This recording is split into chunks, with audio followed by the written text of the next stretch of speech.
चलिए बच्चों, अब आज शुरू करते हैं हमारा नया चैप्टर। नाम है जिसका हाइड्रोकार्बन। लेकिन देखो, हाइड्रोकार्बन हम लोग शुरू करें उसके पहले हम लोग कुछ इंपॉर्टेंट जो टॉपिक हैं जिसकी हमें इन चैप्टर्स में जरूरत पड़ेगी, हम पहले उसकी बात करेंगे। तो हमारा अभी जो टॉपिक होगा वो होगा बेसिक ऑर्गेनिक केमिस्ट्री। जैसे तुम्हें याद होगा कुछ टाइम पहले हमने पढ़ा था जनरल ऑर्गेनिक केमिस्ट्री जीओसी, वैसे ही ये टॉपिक है basic organic chemistry BOC, short में हम इसको बोल सकते हैं। तो कुछ इसमें फंडामेंटल टॉपिक्स वगैरह हैं जिसको हम लोग कवर करेंगे, और ये ऐसे टॉपिक होंगे जिसका यूज आगे ऑर्गेनिक में हम लेंगे। ठीक है, तो चलिए इसमें सबसे पहले हम लोग शुरुआत करेंगे इस टॉपिक से अटैकिंग रिएजेंट, मीन्स हिंदी में बोलते हैं आक्रमणकारी अभिकारक। ठीक है, दो प्रकार के होते हैं। कौन कौन से? पहला होता है इलेक्ट्रोफाइल, हिंदी में बोलते हैं इलेक्ट्रॉन स्नेही, और सेकेंड टाइप होता है न्यूक्लियोफाइल, नाभिक स्नेही। तो दो प्रकार की अटैकिंग रिएजेंट होते हैं, इलेक्ट्रॉन स्नेही एंड नाभिक स्नेही। चलो ठीक है, तो सबसे पहले हम लोग बात करते हैं यहाँ पर इलेक्ट्रोफाइल की। तो इलेक्ट्रो माने इलेक्ट्रॉन और फाइल माने होता है स्नेही, लविंग, इलेक्ट्रॉन को चाहने वाला, तो उसको कहा जाता है इलेक्ट्रोफाइल, हिंदी में बोलते हैं इलेक्ट्रॉन स्नेही। ठीक है, क्या होते हैं? देखो डेफिनेशन लिखा हुआ है, रिक्त कक्षक युक्त स्पीशीज जो इलेक्ट्रॉन ग्रहण करने की क्षमता रखते हो इलेक्ट्रोफाइल कहलाते हैं। और इलेक्ट्रोफाइल को शॉर्ट में हम ई प्लस से इसको शो करते हैं। तो कहने का मतलब ऐसी स्पीशीज जो इलेक्ट्रॉन ग्रहण करने की, इलेक्ट्रॉन लेने की टेंडेंसी रखते हो, या जिनकी इलेक्ट्रॉन ग्रहण करने की प्रवृत्ति हो, उन्हें इलेक्ट्रोफाइल कहते हैं। और इलेक्ट्रोफाइल वही होंगे जिनके पास इलेक्ट्रॉन ग्रहण करने के लिए रिक्त कक्षक हो। तो इलेक्ट्रोफाइल की सबसे जरूरी कंडीशन क्या है कि एटम के पास खाली कक्षक होना चाहिए। अब खाली कक्षक कुछ भी हो सकता है, वो एस कक्षक भी हो सकता है, तो वो पी कक्षक भी हो सकते हैं, तो वो डी कक्षक भी हो सकते हैं, बस रिक्त कक्षक होना चाहिए। ठीक है, अब ये इसके कुछ प्रकार हैं। जैसे ये ए टाइप है, ए टाइप का मतलब positive charge species with vacant orbital, मतलब ऐसी स्पीशीज जिस पर धनावेश हो तथा वैकेंट मतलब रिक्त, जिनके पास रिक्त कक्षक भी हो। तो यहां पर देखो ऐसे कौन कौन से होते हैं, ये देखो सबसे पहले आर प्लस। तुम लोग जानते होंगे आर का मतलब क्या होता है, एल्किल समूह, Maithil, ethyl, propyl, isopropyl, butyl, तो ये आर है। अब इसमें प्लस लगा दिया, तो इसके एग्जांपल से CH3 प्लस। अब देखो C कार्बन पे प्लस है, तो ये क्या हुआ, मैथिल कार्बोकेटाइन। और ये तुमने जीओसी में पढ़ा है कि जब कार्बन पे चार्ज प्लस होता है तो कार्बन के पास एक कक्षक खाली रहता है। इसी प्रकार से नेक्स्ट एथिल कार्बोकेटाइन, इसमें ये वाला कार्बन तो इसका तो अष्टक पूरा है, लेकिन इसका अष्टक अपूर्ण है, आई बात समझ में। और इस पे प्लस चार्ज है, तो इस वाले कार्बन पर कक्षक खाली होगा। तो यहां पर CH3 प्लस भी इलेक्ट्रोफाइल है, ये भी इलेक्ट्रोफाइल है। अच्छा X प्लस, तुम्हें याद होगा X को मतलब हम हाइड्रोजन को रिप्रेजेंट करते हैं X से, तो X प्लस का मतलब हेलोनियम आयन, तो X प्लस का नाम क्या बोलेंगे, हेलोनियम आयन। जैसे F प्लस का मतलब fluoronium ion, chloronium ion, bromonium ion और आयोडीनियम आयन।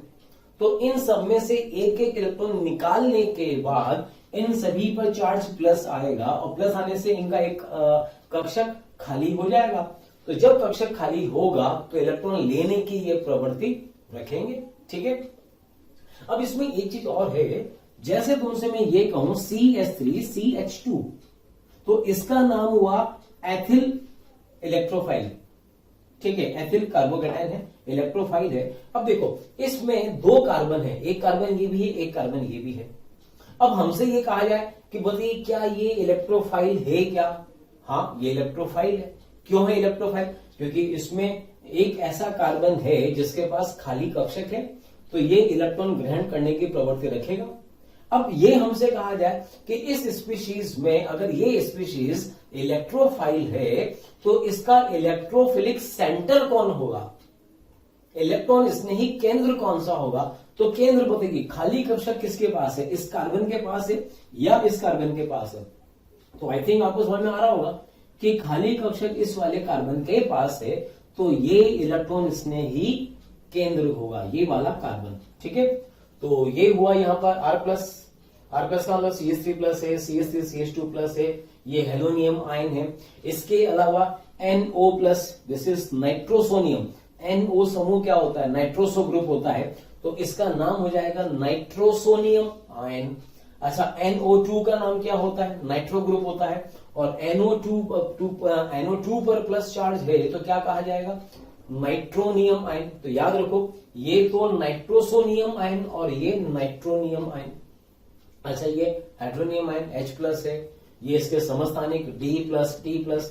तो इनमें कौन से कक्षक खाली होंगे, हाइड्रोजन में कौन सा कक्षक होता है, S कक्षक, और हाइड्रोजन के S कक्षक में एक इलेक्ट्रॉन होता है, मतलब कक्षक अर्धपूरित होता है। अब उसमें से भी अगर एक इलेक्ट्रॉन निकाल दिया जाए तो इसके पास एक कक्षक पूरा खाली हो जाता है।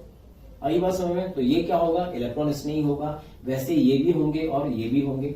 आई बात समझ में, तो ये सब के सब स्पीशीज जिनके पास खाली कक्षक हो, जो इलेक्ट्रॉन लेने की प्रवृत्ति रखते हो, वो सब क्या होंगे, इलेक्ट्रोफाइल होंगे। और अगर चार्ज पॉजिटिव है तो उनको क्या बोलेंगे, पॉजिटिव चार्ज, इलेक्ट्रोफाइल। ठीक है, तो एक पार्ट तो ये हुआ। अब उसके बाद नेक्स्ट हम लेते हैं बी पार्ट।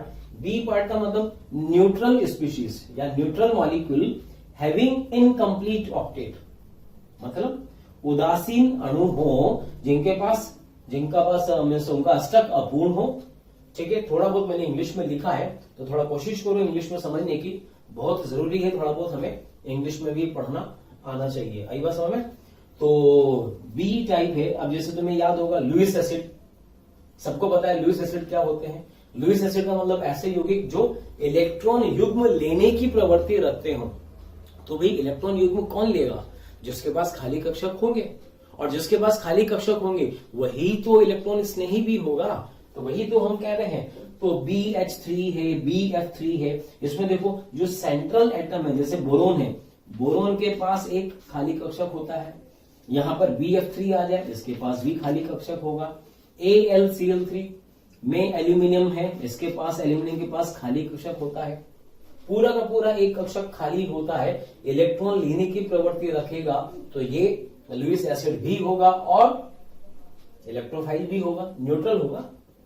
इसी प्रकार से FeCl3 है। अब FeCl3 में देखो यहाँ पर सेंट्रल एटम के पास d ऑर्बिटल खाली होंगे। भी फ्लोरीन क्या है, Fe क्या है, आयरन, और आयरन d ब्लॉक एलिमेंट है, तो इसके पास रिक्त d कक्षक होंगे। PCl5 में फास्फोरस के पास खाली कक्षक होते हैं। ZnCl2 है, खाली कक्षक होंगे। अच्छा, ये देखो CH3 डॉट, कार्बन पर अगर डॉट है तो वो क्या होता है, कार्बन मुक्त मूलक होता है।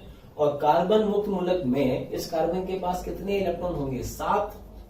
जीओसी में बता रखा है मैंने, पढ़ना इंटरमीडिएट में। इस C के पास कितने हाइड्रोजन हैं, 3 तो हाइड्रोजन है, तो 3 सिग्मा बॉन्ड का मतलब 6 इलेक्ट्रॉन, और एक इसके पास ये 7वां इलेक्ट्रॉन। इसका मतलब इसके पास भी एक कक्षक होगा, लेकिन ये कक्षक कैसा होगा, अर्धपूरित होगा, हाफ फिल्ड होगा। तो एक इलेक्ट्रॉन तो ये भी ले सकता है, एक इलेक्ट्रॉन ये भी ले सकता है, तो ये भी क्या होगा, इलेक्ट्रोफाइल होगा। इसी तरह से एथिल फ्री रेडिकल, ये भी इलेक्ट्रोफाइल होगा। ठीक है, तो ये सब के सब इलेक्ट्रोफाइल। हाँ, अब मैं ये कह सकता हूं कि ये भी इलेक्ट्रोफाइल है, ये भी इलेक्ट्रोफाइल है, ये पॉजिटिव चार्ज है और ये न्यूट्रल है। तो हम ये कह सकते हैं कि ये वाले जो इलेक्ट्रोफाइल होंगे ये स्ट्रॉन्ग इलेक्ट्रोफाइल होंगे, और ये मध्यम मॉडरेट इलेक्ट्रोफाइल होंगे। भाई स्ट्रॉन्ग इलेक्ट्रोफाइल का मतलब सभी का अष्टक अपूर्ण है और सभी पे चार्ज प्लस है, तो ये तो बहुत ही ज्यादा इलेक्ट्रॉन लेने की प्रवृत्ति रखेंगे। फटाफट तुरंत जैसे इलेक्ट्रॉन दिखा उसको जल्दी से अपनी तरफ ग्रहण करने की कोशिश करेंगे। तो ये जितने भी इलेक्ट्रोफाइल हैं जिन पे चार्ज पॉजिटिव है, ये सब के सब प्रबल इलेक्ट्रोफाइल होंगे, स्ट्रॉन्ग इलेक्ट्रोफाइल होंगे। और जो न्यूट्रल वाले हैं ये सब के सब कैसे होंगे, मॉडरेट। मॉडरेट का मतलब मध्यम प्रकार के इलेक्ट्रोफाइल। ठीक है, अच्छा जी, तो ये हो गया लुईस एसिड। इसके बाद सी, एक और कैटेगरी होती है न्यूट्रल मॉलिक्यूल। न्यूट्रल मॉलिक्यूल का मतलब जैसे ये एग्जांपल याद रखो, कार्बन डाइऑक्साइड, सल्फर ट्राइऑक्साइड, एक एग्जांपल में ये भी ले सकता हूं SO2 सल्फर डाइऑक्साइड, ये सब भी इलेक्ट्रोफाइल है। क्यों? देखो इसमें पहले सबसे पहले हम अष्टक की बात करें तो ऑक्सीजन यहां पर डाइवैलेंट है, तो ऑक्सीजन के पास कितना लोन पेयर होता है? 2 लोन पेयर होता है। ये जीओसी में बता चुका हूं मैं तुमको।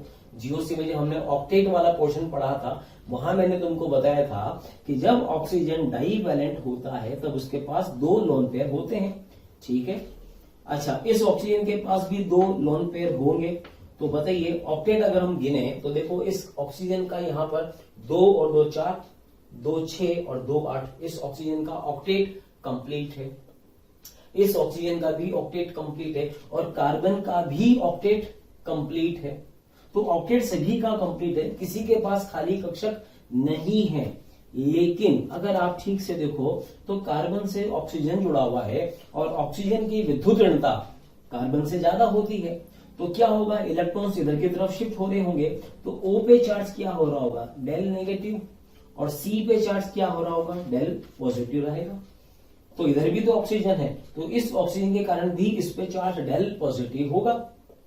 ठीक है, तो कहने का मतलब इसका अष्टक पूरा है, लेकिन अधिक विद्युत ऋणता होने के कारण इस कार्बन पे चार्ज पॉजिटिव होगा, पार्शियल पॉजिटिव होगा।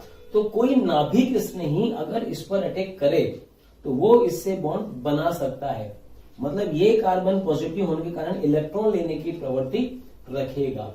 तो ऐसे मॉलिक्यूल भी इलेक्ट्रोफाइल कहलाते हैं, लेकिन ये वीक टाइप के न्यूक्लियोफाइल होते हैं क्योंकि इनमें इनका अष्टक पूरा होता है, खाली बस पार्शियल पॉजिटिव चार्ज होता है, इसलिए ये वीक टाइप के इलेक्ट्रोफाइल होते हैं। इसी प्रकार से सल्फर डाइऑक्साइड, अब सल्फर से यहाँ पर 3 ऑक्सीजन जुड़े हुए हैं, तीनों ऑक्सीजन की विद्युत ऋणताएं ज्यादा होंगी सल्फर से, तो क्या होगा? सल्फर पे चार्ज क्या होगा? वही डेल प्लस होगा, और सभी O पे चार्ज डेल नेगेटिव होगा। तो ये सल्फर भी डेल पॉजिटिव चार्ज के कारण इलेक्ट्रॉन लेने की प्रवृत्ति रखेगा। ठीक है, तो याद रखो ये 3 प्रकार के इलेक्ट्रोफाइल, ये positive charge species with vacant orbital रिक्त कक्षक, ये वाले neutral species having incomplete octet, और ये वाला यहाँ पर न्यूट्रल मॉलिक्यूल इस टाइप के। अब इसमें एक चीज और है, जैसे ही मैंने लिखा था हैविंग इनकम्प्लीट ऑक्टेट, यहाँ पर इनका तो ऑक्टेट एक्सटेंड करेगा, मतलब एक्सपेंड कर जाएगा। फास्फोरस के कक्षक में कितने इलेक्ट्रॉन? 10 हो जाएंगे, तो ये एक्सपेंड वाले केस है, ये वाले इनको याद रखना। ठीक है, तो ये तो हो गए यहाँ पर इलेक्ट्रोफाइल। अब सेकंड हम आते हैं यहाँ पर न्यूक्लियोफाइल पर, दूसरे प्रकार का आक्रमणकारी अभिकारक, हिंदी में बोलते हैं नाभिक स्नेही, और इसको शो करते हैं Nu- से। ठीक है, इलेक्ट्रोफाइल को हम शो करते हैं यहाँ पर, ये जैसे ये लिखा इलेक्ट्रोफाइल, तो याद रखो इसको हम शो करेंगे E+ से, और न्यूक्लियोफाइल को हम शो करते हैं Nu- से। क्या होता है? चलो इसका डेफिनेशन देख लें अब। तो वे स्पीशीज जो इलेक्ट्रॉन युग्म देने की प्रवृत्ति रखते हैं नाभिक स्नेही कहलाते हैं। ठीक है, तो इलेक्ट्रॉन स्नेही का मतलब इलेक्ट्रॉन लेने की प्रवृत्ति रखने वाले, और नाभिक स्नेही का मतलब इलेक्ट्रॉन देने की प्रवृत्ति रखने वाली स्पीशीज नाभिक स्नेही कहलाती है। ठीक है, तो इसमें ए टाइप हमने लिखा नेगेटिव चार्ज स्पीशीज, मतलब ऐसा स्पीशीज जिनपे चार्ज नेगेटिव हो, प्लस अष्टक पूर्ण होना चाहिए, तभी तो इलेक्ट्रॉन देने की प्रवृत्ति रखेंगे। तो यहां पर देखो सबसे पहले OH-, सबको नाम पता होगा, हाइड्रोक्साइड आयन। इसमें देखो O के पास यहां पर 3 लोन पेयर है, तो जब ऑक्सीजन पे चार्ज नेगेटिव होता है तब O के पास 3 लोन पेयर आ जाते हैं। तो बताइए ये ऑक्सीजन कैसा है? इस ऑक्सीजन को देखो, इसके पास चार्ज नेगेटिव है, ठीक है, और इलेक्ट्रॉन रिच है, इलेक्ट्रॉन धनी है। क्यों है धनी? भाई माइनस चार्ज का मतलब क्या है? इसके पास 1 इलेक्ट्रॉन एक्स्ट्रा आया है, तो अब ये देने की प्रवृत्ति भी ज्यादा रखेगा। तो नेगेटिव चार्ज स्पीशीज हो, अष्टक पूरा हो, इलेक्ट्रॉन धनी हो, ये सारे गुण नाभिक स्नेही के होते हैं। तो OH- मतलब हाइड्रोक्साइड आयन नाभिक स्नेही होगा। अब इनके नाम भी तुम्हें आने चाहिए भाई, जैसे ये दिया O- का मतलब ऑक्साइड आयन, और O के साथ एक कार्बन है, तो एक कार्बन के लिए हम क्या बोलते हैं, मैथ, तो इसका नाम हो जाएगा मेथोक्साइड आयन। यहां पर O के साथ 2 कार्बन है तो इसको बोलेंगे एथोक्साइड आयन, ठीक है। PHO माइनस PH का मतलब क्या है, फेनिल समूह, तो ये बोला जाएगा फिनोक्साइड आयन, ठीक है। ये भी सब पर यहां पर नेगेटिव चार्ज है तो O के पास लोन पेयर होगा इस प्रकार से, ठीक है। ये हुआ। चलिए उसके बाद SH, थायोअल्कोहल का जो ग्रुप होता है ये वाला SH माइनस NH2 माइनस, ठीक है। यहां पर भी S के पास लोन पेयर होगा, इसके पास भी लोन पेयर। उसके बाद RNH माइनस, N के पास charge minus, nucleophile, cyanide ion, fluoride ion, chloride ion, bromide ion, iodide ion. I minus को क्या बोलेंगे, आयोडाइड आयन। और ये होता है नाइट्राइट आयन, नाइट्राइट आयन।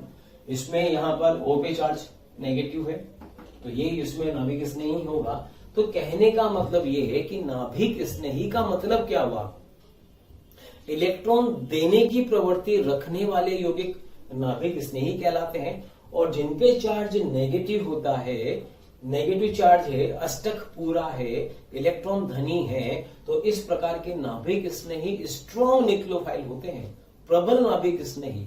मतलब इनकी इलेक्ट्रॉन देने की प्रवृत्ति बहुत बहुत ज्यादा होती है। क्यों होती है बहुत ज्यादा, भाई नेगेटिव चार्ज है तो नेगेटिव चार्ज है तो ये न्यूट्रल होना चाहेगा। न्यूट्रल कब होगा, जब ये इलेक्ट्रॉन देगा तभी तो होगा, इसलिए ये प्रबल नाभिक स्नेही होते हैं, ठीक है। चलिए उसके बाद next B type neutral molecule. ऐसे न्यूट्रल मॉलिक्यूल जिसमें केंद्रीय परमाणु पर इलेक्ट्रॉन युग्म हो और अष्टक भी पूरा हो। तो देखो वाटर में O के पास कितने लोन पेयर, 2 लोन पेयर, और ऑक्सीजन का अष्टक भी पूरा है तो ये भी इलेक्ट्रॉन युग्म देकर बंध बनाने की कोशिश करेगा, तो ये क्या होगा, नाभिक स्नेही। इसी प्रकार से O के पास ROH अल्कोहल हो गया, इसमें ये नाभिक स्नेही होगा। अच्छा एक चीज और है, एक तो होता है नाभिक स्नेही और एक होता है नाभिक स्नेही केंद्र। थैंक यू स्टूडेंट्स, इतना स्नेह और प्यार देने के लिए। आप लोगों ने मेरे को और मोशन परिवार को जो प्यार दिया है, जो स्नेह दिया है, मैं उसके लिए धन्यवाद कहता हूं। हजारों बच्चे हमारे वीडियो लेक्चर देख के लाभान्वित हो रहे हैं। बेटा आप सभी बच्चों से रिक्वेस्ट है कि डिस्क्रिप्शन बॉक्स में जाइए और लिंक को क्लिक करिए और फ्री में अपना रजिस्ट्रेशन मोशन में सुनिश्चित करें। साथ ही साथ जिन बच्चों को डाउट सॉल्विंग और स्टडी मटेरियल की भी सुविधा चाहिए वो लिंक पे जाएं और क्लिक करें और प्रीमियम कोर्स के लिए अप्लाई कर सकते हैं। बेटा तो पहले तो तुमको नाभिक स्नेही पहचानना आना चाहिए, फिर उस नाभिक स्नेही में नाभिक स्नेही केंद्र कौन है ये भी पता होना चाहिए। आपसे कहा जाए बताइए ROH अल्कोहल इलेक्ट्रॉन स्नेही है या नाभिक स्नेही है, तो बताइए अल्कोहल में ऐसा कोई परमाणु है जिसके पास कक्षक रिक्त कक्षक हो, तो इसमें रिक्त कक्षक किसी के भी पास नहीं है, लेकिन इलेक्ट्रॉन युग्म है, अष्टक पूरा है, तो ये इलेक्ट्रॉन देने की प्रवृत्ति रखेगा, मतलब ये नाभिक स्नेही होगा। तो अल्कोहल के लिए हम कहेंगे कि ये नाभिक स्नेही है। अब बताइए इस नाभिक स्नेही केंद्र कौन है, तो भी इलेक्ट्रॉन युग्म है किसके पास, ऑक्सीजन के पास है, तो जिसके पास इलेक्ट्रॉन युग्म होगा वो नाभिक स्नेही केंद्र होगा, ठीक है। अच्छा अब H को हटाकर एक R और लगा दिया तो R ठीक है आ गया, तो ये क्या बन गया, ये बन गया ईथर, तो ईथर भी नाभिक स्नेही होगा और ऑक्सीजन इसका नाभिक स्नेही केंद्र होगा, ठीक है। यहाँ पर NH3 अमोनिया है, अमोनिया में नाभिक स्नेही केंद्र कौन, नाइट्रोजन, क्योंकि लोन पेयर इसके पास है। RNH2 ये कौन सा यौगिक, 1 डिग्री एमीन, और 1 डिग्री एमीन नाभिक स्नेही है तो नाभिक स्नेही केंद्र कौन होगा, नाइट्रोजन होगा, ठीक है। इसी प्रकार से फिर ये देखो ये कौन सा एमीन, ये यहां लिख सकते हैं, ये है 2 डिग्री एमीन, ये वाला यौगिक 3 डिग्री एमीन, ठीक है। तो 2 डिग्री एमीन में भी लोन पेयर है, नाभिक स्नेही होगा, 3 डिग्री एमीन में भी लोन पेयर है, नाभिक स्नेही होगा, और इसका नाभिक स्नेही केंद्र नाइट्रोजन होगा, ठीक है। अब उसके बाद देखो नेक्स्ट असंतृप्त यौगिक। तो अगर हम असंतृप्त यौगिक की बात करें तो एल्कीन और एल्काइन भी नाभिक स्नेही की जैसे ही व्यवहार करते हैं। याद रखना, सभी प्रकार के एल्कीन, सभी प्रकार के अल्काइन, जैसे मैंने यहाँ पर इथीन लिखा है, इथीन के अलावा मैं CH3 CH double bond CH2 propene भी ले सकता हूं। ये भी नाभिक स्नेही है। क्यों?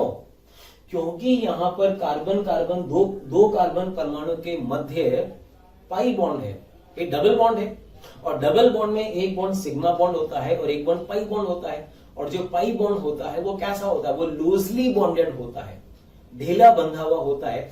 तो यहां पर ये इलेक्ट्रॉन देने की प्रवृत्ति रखते हैं। तो जिनमें कार्बन कार्बन के बीच में डबल बॉन्ड होता है या ट्रिपल बॉन्ड हो, वो भी नाभिक स्नेही की भांति कार्य करते हैं। याद रखना, तो एल्कीन है या फिर एल्काइन है, इसमें ट्रिपल बॉन्ड पाई बॉन्ड है, तो ये भी नाभिक स्नेही की जैसे व्यवहार करेंगे। और ये वाला प्रोपीन ले लो, ब्यूटीन ले लो, ये सब नाभिक स्नेही की जैसे व्यवहार करेंगे। अच्छा, next aromatic hydrocarbon benzene. Benzene भी नाभिक स्नेही की जैसे व्यवहार करता है। क्यों? क्योंकि बेंजीन में 3 पाई बॉन्ड होते हैं ऑल्टरनेट। तो चूंकि इसमें पाई इलेक्ट्रॉन घनत्व होता है, इलेक्ट्रॉन घनत्व होने के कारण ये भी इलेक्ट्रॉन देने की प्रवृत्ति रखते हैं। तो याद रखो, लोन पेयर वाले एटम या लोन पेयर वाले मॉलिक्यूल भी नाभिक स्नेही, तो कार्बन कार्बन के बीच में डबल बॉन्ड वाले या ट्रिपल बॉन्ड वाले यौगिक भी नाभिक स्नेही होते हैं। तो एल्कीन ले लें, एल्काइन ले लें, या फिर एरोमेटिक हाइड्रोकार्बन ले लो, बेंजीन, टोल्यूइन। ये टोल्यूइन का स्ट्रक्चर भी हम बना सकते हैं। ये हमने बेंजीन पर एक CH3 लगा दिया, तो ये टोल्यूइन भी क्या होगा? एक नाभिक स्नेही होगा। याद रखो, ठीक है। इसके अलावा एक और कैटेगरी होती है। अच्छा, एक चीज और, ये भी नाभिक स्नेही, ये भी नाभिक स्नेही। अब आपसे कहा जाए बताइए कौन स्ट्रॉन्ग कौन वीक? तो आप देख रहे हैं यहां पर भी सबके पास लोन पेयर है, यहां पर भी सबके पास लोन पेयर है, लेकिन ये नेगेटिव चार्ज है, ये न्यूट्रल है। तो बताइए इलेक्ट्रॉन देने की टेंडेंसी किसकी ज्यादा होगी? डेफिनेटली नेगेटिव चार्ज वालों की होगी। तो ये प्रबल नाभिक स्नेही होंगे और ये मॉडरेट न्यूक्लियोफाइल मतलब मध्यम प्रकार के नाभिक स्नेही होंगे। एक लास्ट कैटेगरी और इनमें आती है C प्रकार का organo metallic compound. Organometallic compound, organometallic का मतलब कार्ब धात्विक यौगिक। ठीक है, क्या होते हैं कार्ब धात्विक यौगिक? तुम्हें याद होगा एक फेमस कंपाउंड तुमको बता रहा हूं मैं, यहां पर RMgX, मतलब ऐसे यौगिक जिसमें कार्बन किसी धातु से जुड़ा हो, उसको कार्ब धात्विक यौगिक कहते हैं। तो यहां पर R का मतलब क्या हुआ? एल्किल समूह, और एल्किल समूह में R में कौन होगा? कार्बन होगा। तो कार्बन से कौन जुड़ा हुआ है? मैग्नीशियम, और मैग्नीशियम क्या है? मेटल है, धातु है। तो ऐसे यौगिक को बोलते हैं कार्ब धात्विक यौगिक। और ऐसे यौगिकों में जो R होता है उस R पे चार्ज क्या होता है? माइनस, और मेटल पे चार्ज क्या होता है? प्लस। तो चूंकि R पे चार्ज माइनस है, तो माइनस होने के कारण ये भी नाभिक स्नेही की जैसे ही व्यवहार करते हैं। और चूंकि माइनस चार्ज है इसलिए ये स्ट्रॉन्ग टाइप के न्यूक्लियोफाइल होते हैं, याद रखना।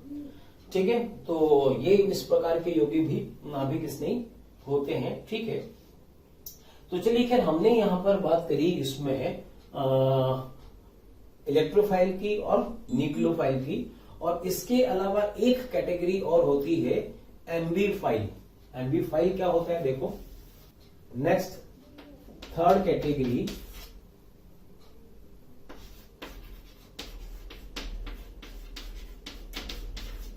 एम्बीफाइल मतलब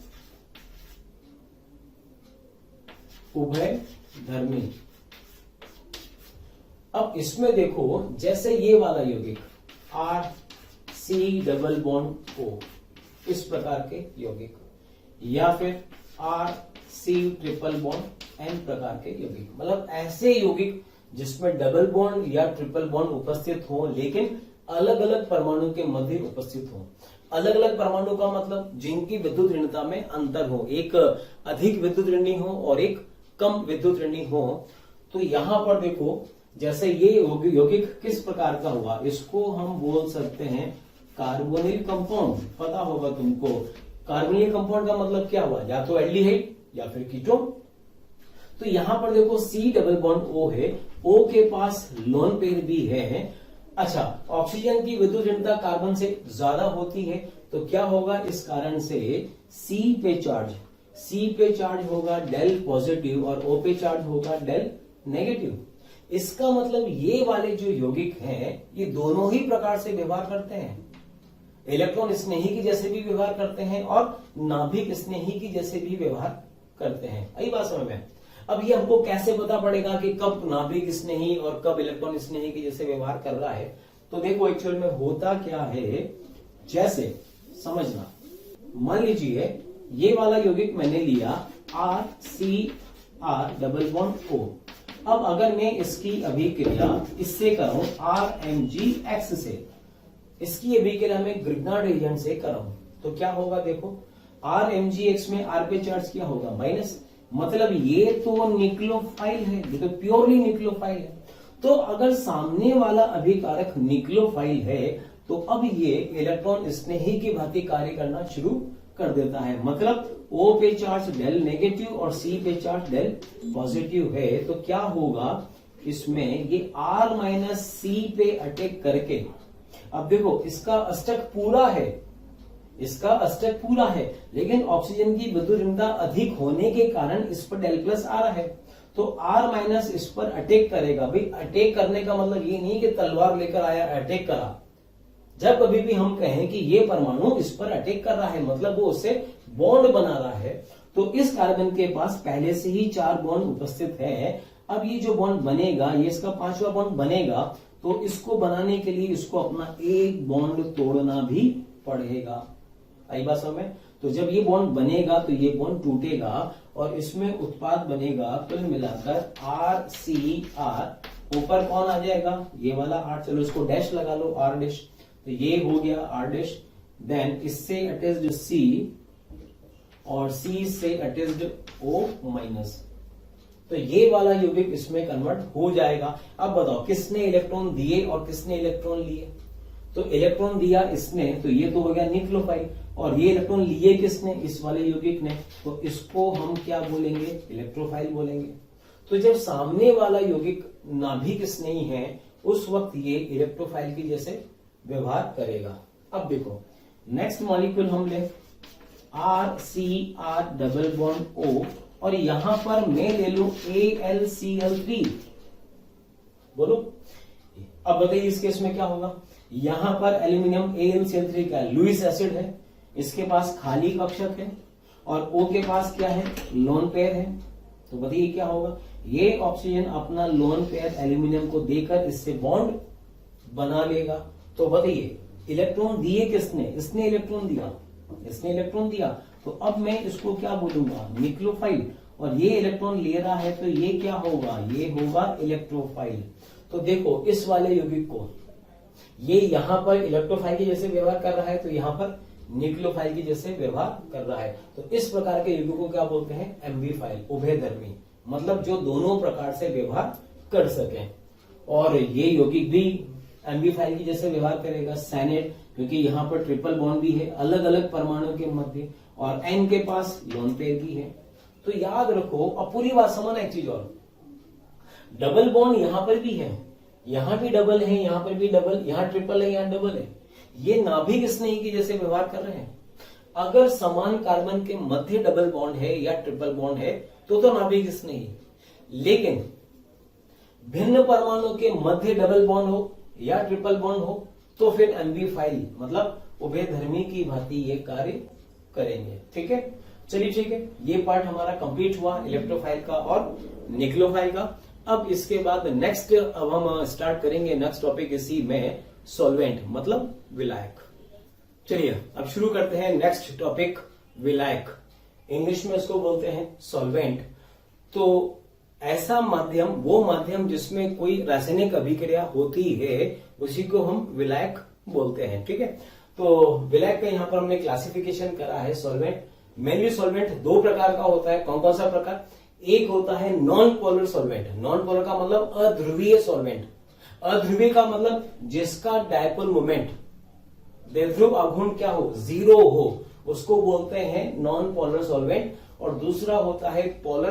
पोलर का मतलब ऐसे विलायक जिनका द्विध्रुव आघूर्ण 0 ना हो, कुछ ना कुछ वैल्यू हो। ठीक है, तो मेनली दो प्रकार के विलायक, नॉन पोलर एंड पोलर। अच्छा, पोलर सॉल्वेंट भी दो प्रकार के होते हैं। पहला प्रकार पोलर प्रोटिक और दूसरा होता है पोलर अप्रोटिक। अब ये क्या होते हैं अभी हम बात करेंगे। तो देखो यहां पर सबसे पहले हमने लिखा non polar solvent. Non polar solvent का मतलब ऐसे विलायक जिनका द्विध्रुव आघूर्ण क्या हो, 0 हो। ऐसे कोई एग्जांपल जो तुम्हें पता हो, तो तुम्हें पता होगा ऐसे विलायक होते हैं CCl4 कार्बन टेट्राक्लोराइड, इसका द्विध्रुव आघूर्ण 0 होता है। उसके अलावा साइक्लोहेक्सेन ले सकते हैं, और बेंजीन भी एक बहुत ही फेमस विलायक है, इसका भी द्विध्रुव आघूर्ण सिमेट्री। अच्छा, ये मॉलिक्यूल क्या होते हैं, सिमेट्रिकल मॉलिक्यूल होते हैं। तो सिमेट्रिकल मॉलिक्यूल होने के कारण इनका द्विध्रुव आघूर्ण 0 हो जाता है, इसलिए ये अध्रुवीय प्रकार के विलायक होते हैं। ठीक है, चलिए ये तो हुआ नॉन पोलर। उसके बाद हम पोलर की बात करें तो पोलर में मैंने तुमसे कहा ऐसे ध्रुवीय विलायक जिनका डायपोल मोमेंट नॉन जीरो हो, मतलब 0 ना हो, वो ध्रुवीय होते हैं। और ध्रुवीय को दो भाग में डिवाइड करा, polar protic and polar aprotic. अब इसमें सबसे पहले हम बात करते हैं यहां पर पोलर प्रोटिक सॉल्वेंट। ठीक है, तो पोलर प्रोटिक सॉल्वेंट का मतलब ऐसे विलायक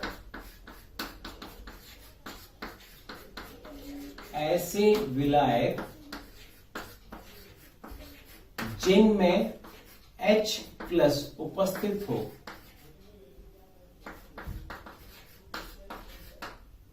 H+ उपस्थित हो, पोलर प्रोटिक सॉल्वेंट कहलाते हैं। ठीक है, जैसे देखो HOH वाटर। अब देखो वाटर में जो हाइड्रोजन है वो हाइड्रोजन किससे जुड़ा हुआ है, ऑक्सीजन से जुड़ा हुआ है। और हमको पता है हाइड्रोजन की तुलना में ऑक्सीजन की विद्युत का मान बहुत ज्यादा होता है। तो इस केस में अगर हम चार्जेस की बात करें तो H पे चार्ज क्या होगा, डेल पॉजिटिव होगा, और O पे चार्ज क्या होगा, डेल नेगेटिव होगा। तो यहां पर जो हाइड्रोजन उपस्थित है वो प्लस की फॉर्म में उपस्थित है। तो जिसमें भी ऐसे सभी विलायक जिसमें हाइड्रोजन परमाणु उच्च विद्युत ऋणी परमाणु से जुड़ा हुआ हो डायरेक्टली, वो पोलर प्रोटिक सॉल्वेंट कहलाता है।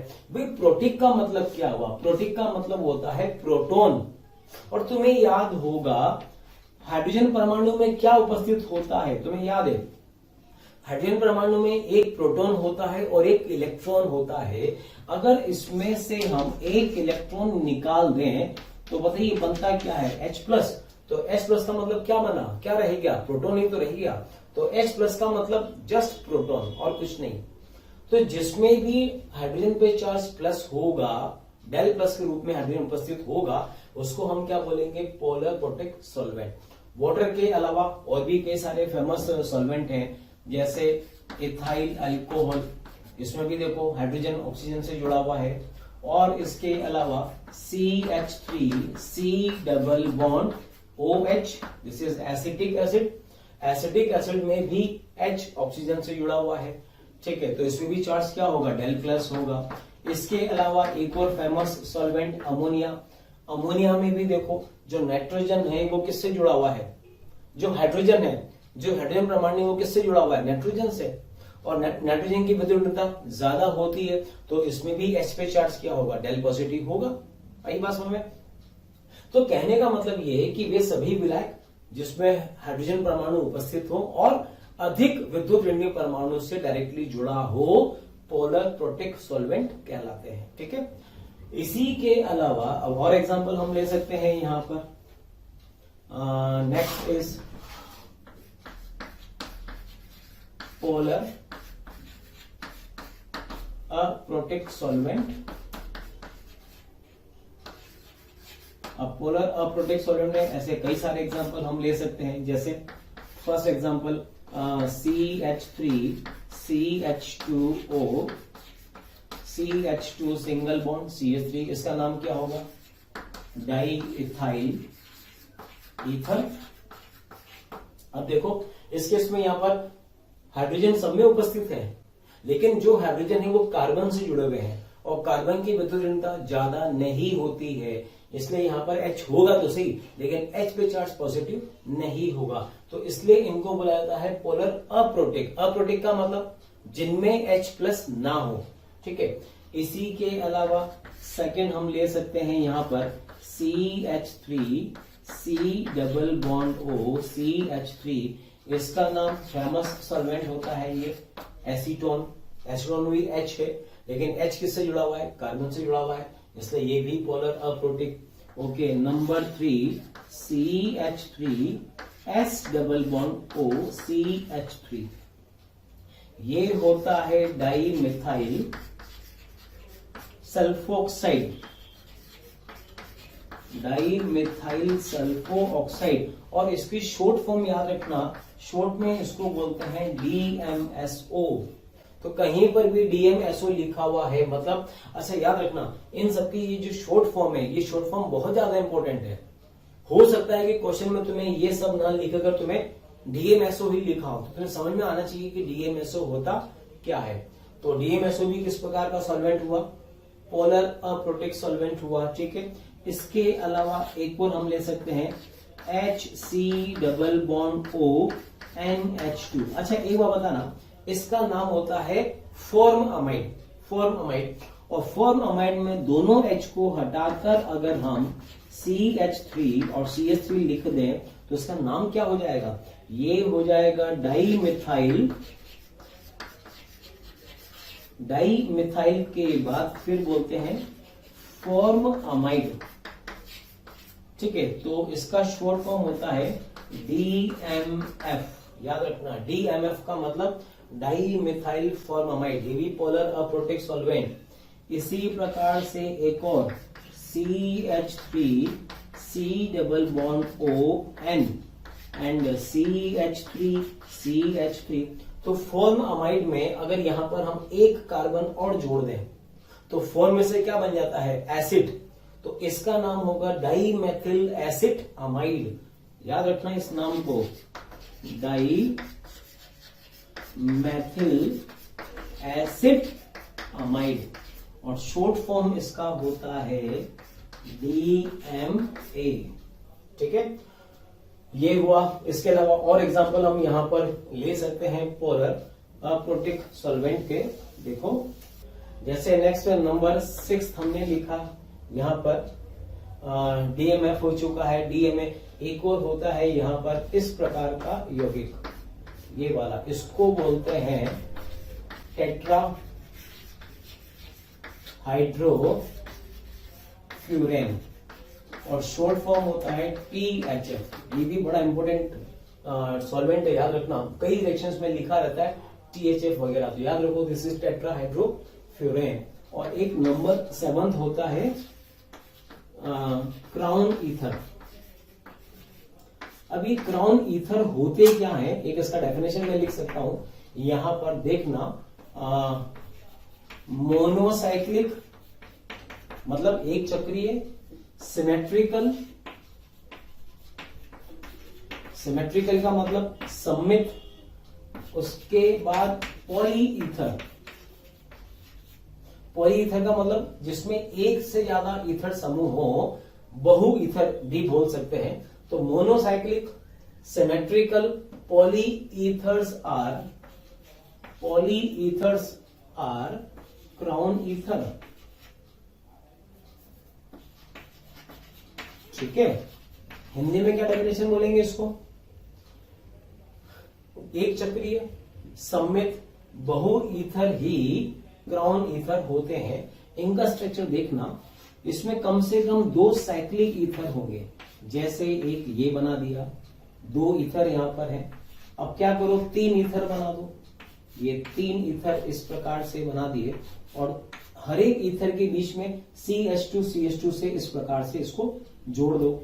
अब यहां पर 4 ईथर बना दो, ये 4 ईथर में 2 CH2 से इस प्रकार से जोड़ दो, ठीक है। अब देखो इनका नाम कैसे लिखा जाएगा, इसका नेम होता है 6 क्राउन 2, इसका नेम होता है 9 क्राउन 3। क्या मतलब हुआ? रिंग में कुल कितने एटम हैं? 1 2 3 4 5 और 6, तो 6 आ गया। देन क्राउन और ईथर कितने हैं? 2, तो ये हो गया 6 क्राउन 2। यहां पर कितने कार्बन देख रहे हो? 9 है, और ईथर कितने हैं? 3, तो ये हो गया 9 क्राउन 3। यहां पर ये क्या हो जाएगा? ये हो जाएगा 12। प्यारे बच्चों, हमें कमेंट्स में रोज कई सारी रिक्वेस्ट आ रही है कि इस टॉपिक पर वीडियो बनाएं या फिर ये वाला टॉपिक हमें समझाएं। तो मैं आपसे रिक्वेस्ट करता हूं कि आप हमारा जो YouTube चैनल है उसे सब्सक्राइब करें और जो बेल आइकन है उसे हिट करें। ये मैं ऐसा इसलिए कह रहा हूं कि हमारे जितने भी जो भी टॉपिक आप लोग कह रहे हैं कि इसका वीडियो बनाइए या फिर ये हमें समझाएं, ये सब ऑलरेडी उस पर अपलोड कर रखा है। तो अगर आप हमारे चैनल को सब्सक्राइब करते हैं तो मैं आपको ये सुनिश्चित करता हूं कि आपका कोई भी लेक्चर मिस नहीं होगा, और जो भी आगे आने वाले वीडियो होंगे वो भी आप आसानी से देख सकेंगे। क्राउन 4, इसी प्रकार से एक अगर मैं अब सोचो आपसे कहा जाए कि इस क्राउन ईथर का नाम क्या होगा, सोच के बताइए। सिमेट्रिकल है, सबके सब मोनोसाइक्लिक भी हैं, तो देख रहे हैं आप टोटल यहां पर कितने एटम आ रहे हैं? 18 आ रहे हैं, तो इसका नाम होगा 18 क्राउन 6। आई बात समझ में? तो ये सभी के सभी, कहने का मतलब जो चक्रीय ईथर हो या फिर अचक्रीय ईथर हो, अगर ईथर विलायक के रूप में है तो याद रखना वो हमेशा पोलर अप्रोटिक विलायक होगा, मतलब इसमें H+ उपस्थित नहीं होगा। तो चलिए ठीक है, ये हम लोगों ने यहाँ पर बात करी विलायक की। ठीक से इसको रीड करना, बीच बीच में जो केमिकल रिएक्शंस वगैरह आएंगी उसमें ये विलायक आपको दिए जाएंगे। इन विलायकों का तुम्हें शॉर्ट फॉर्म दिया जाएगा, तो तुम्हें पता होना चाहिए कि वो जो शॉर्ट फॉर्म जो तुम्हें दे रखा है उसकी फुल फॉर्म क्या है। जैसे तुम्हें दे दिया जाए DMSO या DMF या DMA, ये सब तुम्हें आना चाहिए, या फिर लिखा हो 18 क्राउन 6 वगैरह, ये सब तुम्हें पहचान होनी चाहिए। केमिकल रिएक्शंस में इनका यूज होगा। ठीक है, चलिए तो ये टॉपिक हम लोगों ने डिस्कस करा यहाँ पर सॉल्वेंट का। अब इसके बाद जो नेक्स्ट टॉपिक हमारा होगा वो होगा नाभिक स्नेहिकता एंड क्षारकता। इंग्लिश में उसको बोलेंगे न्यूक्लियोफिलिसिटी एंड बेसिसिटी। चलिए अब शुरू करते हैं next topic, nucleophilicity and basicity. Hindi में कहा जाता है न्यूक्लियोफिलिसिटी को नाभिक स्नेहिकता और बेसिसिटी को बोलते हैं क्षारकता। अभी टॉपिक होते क्या है, क्या इनका यूज है, ये हम बात करेंगे। चलो सबसे पहले हम यहां पर इन दो रिएक्शंस को सॉल्व करें, उसके बाद फिर हम बात करेंगे कि ये सब होते क्या है। देखो यहां पर कंपाउंड दे रखा है CH3COOH की अभिक्रिया NaOH से कराएं, तो बताइए कंपाउंड क्या बनेगा? थोड़ा सा लॉजिक लगाइए, क्या कहेंगे आप?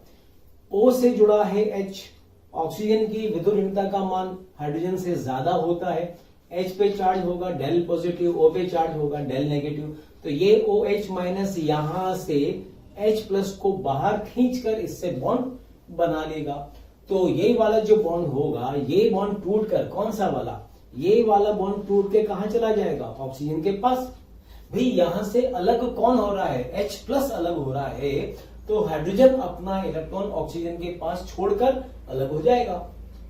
तो इससे ऑक्सीजन पर चार्ज आएगा CH3 C double bond O-, और साथ में बनेगा HOH। अच्छा जी, Na+ का क्या रोल है? Na+ का कोई रोल नहीं होता है, इसका रोल बस इतना सा है कि जहां पर भी चार्ज माइनस आएगा वहां पर जाकर वो उस परमाणु से आयनिक बंध बना लेता है, बस इसका इतना सा काम है। तो O पे चार्ज नेगेटिव आया, तो अब यहां पर Na+ आकर इससे आयनिक बॉन्ड बना लेता है। तो अब यहां पर अगर हमसे कहा जाए बताइए NaOH क्या है, यहां पर इसका रोल क्या है, तो ठीक से अगर आप देखें तो इस रिएक्शन को हम बोलते हैं एसिड बेस रिएक्शन।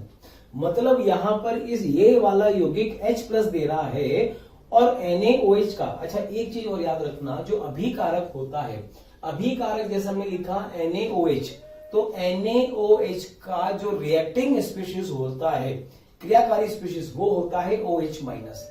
Na+ का कोई रोल नहीं होता है, इसका रोल सिर्फ इतना सा होगा, जहां पर भी चार्ज नेगेटिव आएगा वहां पर आकर आयनिक बॉन्ड बनाना, बस। तो OH- यहां पर H+ से बॉन्ड बना रहा है, तो NaOH को हम बोलते हैं बेस। तो इस अभिक्रिया में NaOH है बेस, और यहां पर ये क्या है, ये है एसिड। क्यों? तुम्हें याद है एसिड क्या होते हैं? एसिड वो होते हैं जो H+ देते हैं, और बेस क्या होते हैं, जो H+ ग्रहण करते हैं। तो यहां पर H+ ये यौगिक दे रहा है, तो इसको हमने बोला एसिड, और ये H+ यहां पर NaOH ग्रहण कर रहा है, तो इसको बोला बेस। तो यहां पर देखो, चलो ठीक है, इसमें NaOH को हमने बेस बोला। अब इस वाली अभिक्रिया में देखो, अगर यही अभिक्रिया NaOH की CH3CH2Cl से कराएं, तो यहां पे देखो क्लोरीन की विद्युत ऋणता कार्बन से ज्यादा होती है, तो क्लोरीन पे चार्ज होगा डेल नेगेटिव, C पे चार्ज होगा डेल पॉजिटिव। NaOH की कार्यकारी स्पीशीज कौन, रिएक्टिंग स्पीशीज कौन, OH-। OH- वहां अटैक करेगा जहां पर चार्ज पॉजिटिव होगा, तो ये O- C पे अटैक करके यहां से Cl को यहां से भगा देगा। तो बनने वाला यौगिक क्या होगा, यौगिक बनेगा CH3 CH2 से जुड़ेगा OH, और साथ में बनेगा Na+Cl-। तो देखो इस वाली अभिक्रिया में अब खास बात हमें देखनी है, इस वाली अभिक्रिया में NaOH को हम बोलेंगे न्यूक्लियोफाइल। यहां पर NaOH क्या है, न्यूक्लियोफाइल है, नाभिक स्नेही है। लेकिन इसी अभिक्रिया में NaOH को हम न्यूक्लियोफाइल ना बोलकर क्या बोलते हैं, बेस।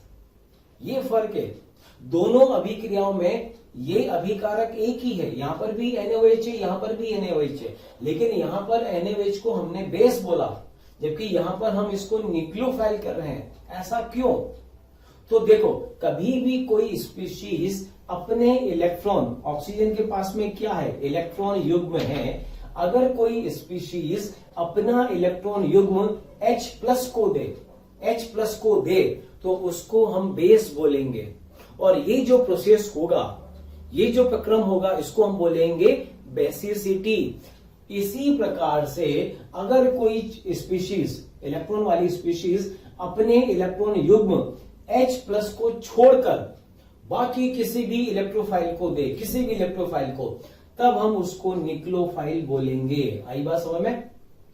तो बस यही चीज है, न्यूक्लियोफिलिसिटी एंड बेसिसिटी। अब यहां पर आओ एक बार फिर से, इस अभिक्रिया में NaOH को हमने क्या बोला, बेस। क्यों बोला? क्योंकि यहां पर OH- किसको इलेक्ट्रॉन देकर बॉन्ड बना रहा है, H+ से, और इस वाले में OH- इलेक्ट्रॉन कार्बन को देकर कार्बन से बॉन्ड बना रहा है। अब हम इसको यहां पर बोलेंगे न्यूक्लियोफाइल, नाभिक स्नेही।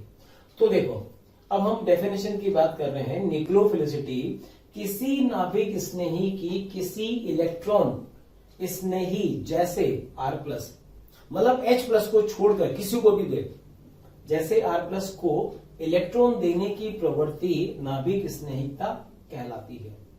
ठीक है?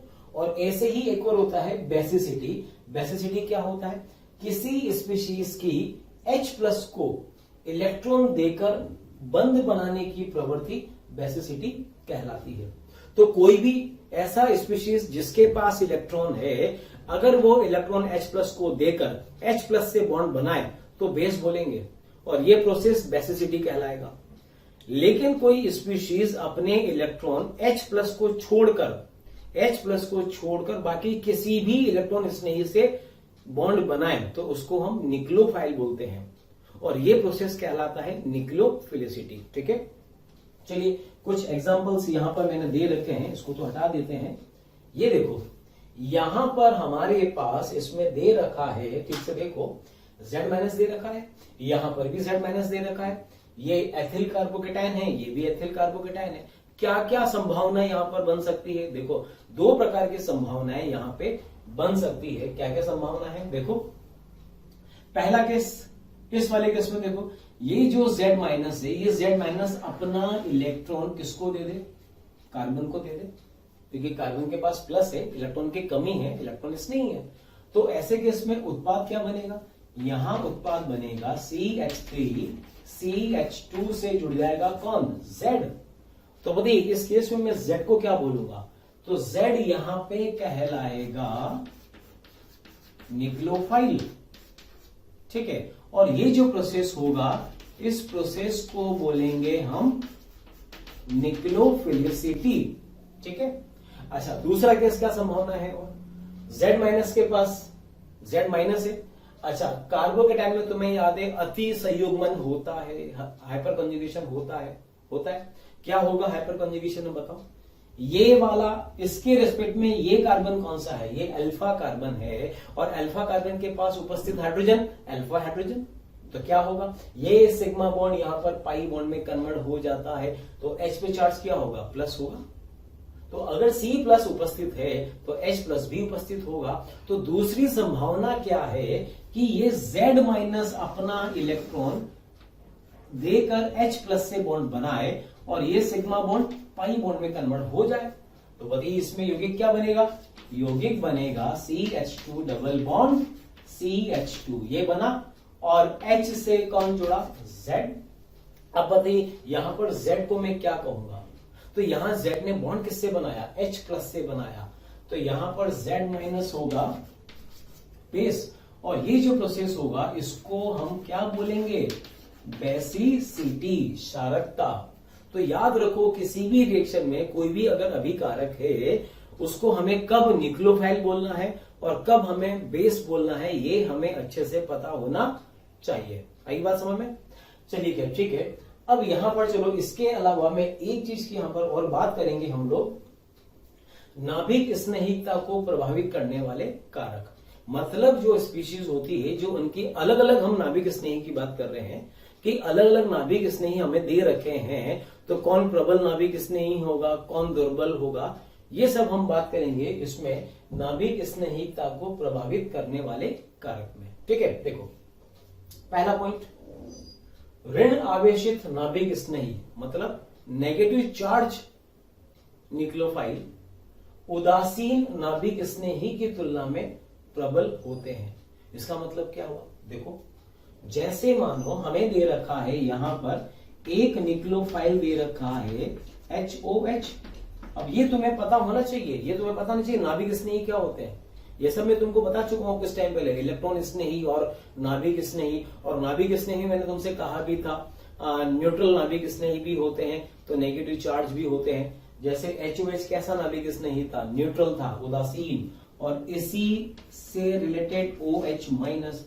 इसी प्रकार से एक में लिखूं NH3 अमोनिया और एक मैंने लिखा NH2 माइनस, एक में यहां पे लिखूं ROH अल्कोहल, ये भी एक न्यूट्रल न्यूक्लियोफाइल। और इसी का नाभिक स्नेही नेगेटिव वाला कौन सा, RO माइनस। ठीक है, अब देखो ये न्यूट्रल न्यूक्लियोफाइल, ये इसी का नेगेटिव चार्ज, ये न्यूट्रल इसी का ये नेगेटिव चार्ज, ये वाला न्यूट्रल अल्कोहल ये इसी का नेगेटिव चार्ज। अब बताइए इसमें कौन ज्यादा स्ट्रॉन्ग न्यूक्लियोफाइल होंगे, तो भी स्ट्रॉन्ग न्यूक्लियोफाइल वही होगा जिसकी इलेक्ट्रॉन देने की प्रवृत्ति ज्यादा होगी। तो यहां तो इलेक्ट्रॉन न्यूट्रल परमाणु के पास है और यहां इलेक्ट्रॉन नेगेटिव चार्ज के पास है। बताइए किसकी इलेक्ट्रॉन देने की प्रवृत्ति ज्यादा होगी, नेगेटिव वालों की ज्यादा होगी, क्योंकि ये तो इलेक्ट्रॉन धनी है। तो न्यूट्रल में और नेगेटिव में ज्यादा कौन, नेगेटिव वाला। न्यूट्रल और नेगेटिव में ज्यादा कौन, खतरनाक, ज्यादा खतरनाक न्यूक्लियोफाइल कौन होगा, नेगेटिव चार्ज वाले होंगे। ROH और RO माइनस में कौन ज्यादा, ये ज्यादा होगा। अगली बात समझ में, तो ये हमें पता होना चाहिए। तो पहला पॉइंट क्या था, ऋणाभिषिक्त नाभिक स्नेही उदासीन नाभिक स्नेही की तुलना में प्रबल होते हैं। ठीक है, ये पहला पॉइंट था। चलिए इसके और भी पॉइंट है, तो इसके बाद हम कुछ और पॉइंट्स की बात करेंगे। ये देखिए इसमें सेकंड पॉइंट हम लेते हैं यहां पर। देखिए सेकंड पॉइंट में क्या है, यदि दो भिन्न भिन्न नाभिक स्नेही में नाभिक स्नेही केंद्र एक समान हो तो वह प्रबल नाभिक स्नेही होगा जो कम स्थायी होगा। कहने का मतलब ये है कि दो अलग अलग नाभिक स्नेही हो और दोनों ही नाभिक स्नेही में नाभिक स्नेही केंद्र एक समान हो तो वही प्रबल नाभिक स्नेही होगा जो कम स्थायी होगा। देखो कैसे, जैसे ये एग्जांपल दे रखा है RCOO minus, this is carboxylate ion, ये भी नाभिक स्नेही है। ये होता है फिनोक्साइड आयन और ये होता है अल्कोक्साइड आयन। सभी में नाभिक स्नेही केंद्र, इसमें भी ऑक्सीजन है, इसमें भी ऑक्सीजन है और इसमें भी ऑक्सीजन है, तीनों में नाभिक स्नेही केंद्र एक समान है। तो बताइए अब इसमें हम क्या कहेंगे, कौन स्ट्रॉन्ग न्यूक्लियोफाइल होगा, कैसे निकालेंगे। तो तुम लोगों ने जीओसी पढ़ा होगा और यहां पर जितने भी आयन दे रखे हैं, बताइए इन आयन के स्थायित्व का क्रम क्या होगा। तुम्हें याद होगा इसमें यहां पर OH चार्ज माइनस है, फिक्स है, लेकिन यहां पर ये माइनस कार्बन के साथ संयुग्मन में है, तो यहां पर नेगेटिव चार्ज अलग अलग पोजीशन पर डिस्पर्स होगा और यहां पर O पर नेगेटिव चार्ज इस ऑक्सीजन से इस ऑक्सीजन पर डिस्पर्स हो रहा है। तो इन तीनों में सबसे ज्यादा स्थायी कौन होगा, ये सर्वाधिक स्थायी होगा, ये कम स्थायी होगा और ये सबसे कम स्थायी होगा। और जो सबसे कम स्थायी होगा वही प्रबल न्यूक्लियोफाइल होगा। आई बात समझ में।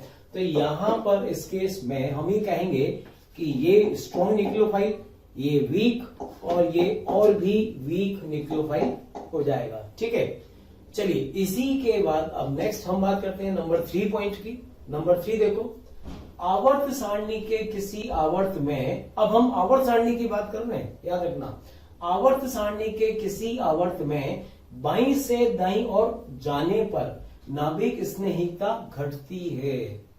देखो कैसे, मैं अगर आवर्त सारणी की बात करूं तो कैसे हम एलिमेंट ले सकते हैं, कार्बन, नाइट्रोजन, ऑक्सीजन, फ्लोरीन, ये हम लेफ्ट से राइट आ रहे हैं, हम इसकी बात कर रहे हैं। तो एक नाभिक स्नेही हमने कार्बन का बनाया CH3-, एक हमने बनाया NH2-, एक बनाया OH- और एक बनाया F-। ये आवर्त सारणी के एक ही आवर्त के न्यूक्लियोफाइल है। अब हमको ये बताना है कि कौन इसमें स्ट्रॉन्ग न्यूक्लियोफाइल है और कौन वीक न्यूक्लियोफाइल है। तो जीओसी में तुम लोगों ने पढ़ा होगा C-, N-, O-, F- में इनका स्टेबिलिटी ऑर्डर क्या होगा। तो तुम्हें याद है जिसकी विद्युत ऋणता ज्यादा उस पर नेगेटिव चार्ज ज्यादा स्टेबल। तो इन सब में ये सर्वाधिक स्थायी होता है, ये कम स्थायी, ये और कम स्थायी और ये सबसे कम स्थायी। और जो सबसे कम स्थायी होगा, जो सबसे कम स्थायी होगा उसकी इलेक्ट्रॉन देने की टेंडेंसी ज्यादा। तो यहां पर स्ट्रॉन्ग न्यूक्लियोफाइल ये होगा, ये वीक न्यूक्लियोफाइल और F- सबसे कम न्यूक्लियोफाइल होता है, सबसे वीक न्यूक्लियोफाइल होता है। तो क्या बोला था, लेफ्ट से राइट आने पर नाभिक स्नेहिकता का क्रम घटता है। क्यों घटता है, क्योंकि इनका स्थायित्व बढ़ता है। आई बात समझ में। अच्छा एक चीज और देखना, समझना। डियर स्टूडेंट्स, अगर आपको हमारी वीडियोस पसंद आ रहे हैं तो इन्हें आप जरूर लाइक करें और शेयर करें, ताकि और भी जितने ज़रूरतमंद स्टूडेंट्स हैं उन तक भी ये वीडियोस पहुँचे। ठीक है, और एक चीज़ मैं आपसे और कहना चाहूँगा कि आपके इसी प्यार और स्नेह के कारण हमारी पूरी मोशन की टीम बहुत ही मोटिवेटेड है फ्यूचर में आपको बहुत ही अच्छे क्वालिटी के कंटेंट प्रोवाइड करने के। समझाने के लिए मैं तुमको एग्जाम्पल ऐसे लिख रहा हूं, लेकिन तुम्हें कैसे मिलेंगे एग्जाम्पल, देखो यहां पर अब प्रॉपर मैं नाभिक स्नेही के फॉर्म में लिखूं, CH3- का नाभिक स्नेही कैसे लिखूंगा, ये लिखा मैंने CH3MgBr ग्रिग्नार्ड रिएजेंट। NaNH2 का मैं लिखूं तो क्या लिखूंगा, Na+NH2-। ठीक है, और OH- के लिए मैं क्या लिखूंगा, मैं लिखूंगा NaOH। तो भाई कंपाउंड भी तो बनाने पड़ेंगे नाभिक स्नेही के लिए। तो बताइए अब आपसे कहा जाए इसमें, इसमें और इसमें कौन सबसे ज्यादा स्ट्रॉन्ग न्यूक्लियोफाइल, तो क्या बोलेंगे, C पर माइनस है, यहां पर N पर माइनस है, यहां पर O पर माइनस है। तो बताइए सर्वाधिक अस्थायी कौन होगा, ये अस्थायी होगा, तो ये स्ट्रॉन्ग न्यूक्लियोफाइल होगा। तो याद रखना जो ग्रिग्नार्ड रिएजेंट होता है वो स्ट्रॉन्ग न्यूक्लियोफाइल होता है। ठीक है, चलो ये भी हुआ। अब आइए नेक्स्ट नंबर 4 पॉइंट। नंबर 4, अब थोड़ा नंबर 4 को आपको बहुत अच्छे से समझना पड़ेगा। क्या है नंबर 4 पॉइंट, देखो इसमें दे रखा है 4 में आवर्त सारणी के किसी वर्ग में ऊपर से नीचे आने पर पोलर प्रोटिक सॉल्वेंट में नाभिक स्नेहिकता बढ़ती है, जबकि पोलर अप्रोटिक सॉल्वेंट में नाभिक स्नेहिकता घटती है। क्या मतलब हुआ, अब यहां पर देखो हम बात कर रहे हैं पीरियोडिक टेबल में जो ग्रुप होता है उस ग्रुप में हम अगर ऊपर से नीचे की तरफ मूव करें तो जो न्यूक्लियोफिलिसिटी है वो डिपेंड करेगी सॉल्वेंट पर। सॉल्वेंट 2 टाइप के, कौन कौन से, polar protic and polar aprotic. तो क्या लिखा हुआ है, आवर्त सारणी के किसी वर्ग में ऊपर से नीचे आने पर पोलर प्रोटिक सॉल्वेंट में नाभिक स्नेहिकता बढ़ती है, ठीक है, जबकि पोलर अप्रोटिक सॉल्वेंट में नाभिक स्नेहिकता घटती है। अब सॉल्वेंट का क्या रोल है यहां पर, चलो हम समझ लेते हैं। तो पहले तो जो लैंग्वेज यहां पर है उसके हिसाब से हम एक बार ये देख लेते हैं। हमें दे रखा है F minus Cl minus Br minus and I minus, ये सबसे ऊपर का निक्लोफाइल, ये उसके नीचे वाला और नीचे और सबसे नीचे वाला। तो पोलर प्रोटिक सॉल्वेंट में जो क्रम होगा वो ये होता है, नीचे आने पर नाभिक स्नेहिकता बढ़ती है, ठीक है। और इसी प्रकार से यही इन्हीं को मैं वापस से लिख दूं, F minus Cl minus Br minus और I माइनस लिखा। अब इसमें देखो पोलर अप्रोटिक में नीचे आने पर नाभिक स्नेहिकता घटती है।